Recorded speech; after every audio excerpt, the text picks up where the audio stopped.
Jill here, special needs mom talks. Pulled over on the side of the road next to this reservoir, taking a few deep breaths on my way home from touring a day program with my son in a town nearby, opening up a huge can of worms in my head.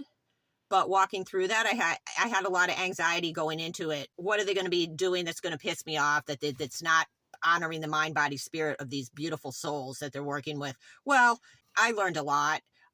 The programming has come a long way. There's so much more available than there was 5 years ago when I was going through this process with my daughter. It just seems like there's a lot of expansion of awareness of the needs and putting things in place. I'm really grateful on a lot of levels. I saw some disturbing things about industrialized medicine related to people that work there, and I'm not going into that, but I am going to go into one aspect of the special needs caregiver experience that is weighing heavy on my heart right now. And I feel like I had some clarity around it this morning. And it's about, I started out with thinking about this medication that a lot of individuals in the tuberous sclerosis community, maybe even into the autism community, use.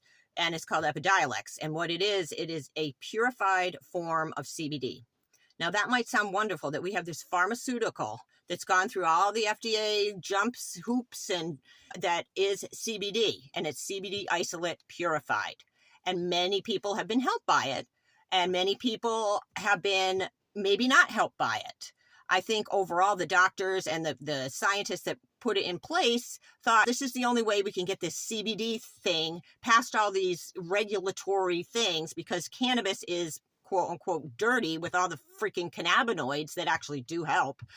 But that doesn't fit the industrial medical model. Anyway, we have this Epidiolex that all these people are taking, and we really know nothing about the way it interacts, or a lot of the doctors that give it don't know how it interacts with other medications that this population is taking. That's a huge problem. They put a lot of sugar in the formulation, and that's a problem for people with autism, and our gut microbiome in general it seems stupid to do that, but whatever, say it's a little better.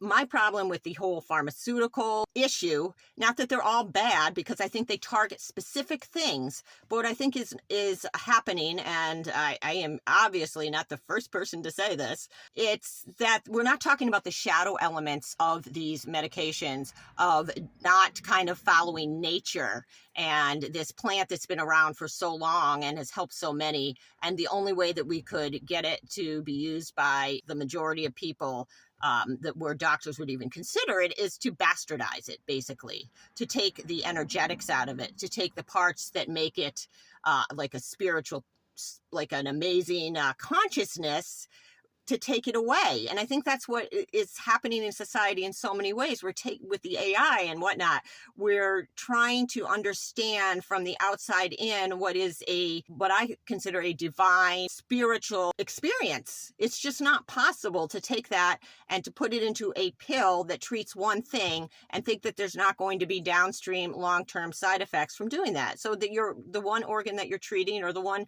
specific thing that you're treating, gets better, but all your other organs and whatnot are affected long-term by it. But nobody wants to talk about the shadow parts of it. Epidiolex, great, but we've bastardized it, and it interacts with all the other medications that individuals take. Why aren't we talking about it out loud and finding a way that we can use it purposefully so less people get hurt? Same thing with all pharma. Why aren't we talking about the shadow elements of it? All those side effects that are read on the TV. Long term, that's going to affect your organs. But yeah, you need it now, you need it now, you need to fix this. And that's what we do. We put meds on it, and we do surgery and whatnot. And this, for the special needs caregiver, we start to notice this over the years, that it's just a new med, a new formulation. Maybe it's a little better, maybe it targets more. Are we just supposed to go along and be okay with this and let that be the trajectory for our loved ones or ourselves? I don't know. I don't like it. I think we need to at least speak it out loud. This medication is good for this, but it's dirty in this way. Instead of saying cannabis is too dirty to be put into a pill, we're going to bastardize it because it's dirty, when I think it's inverted. It's the opposite. Let's learn from the plants instead of trying to make the plants learn from us. Wow. Peace out.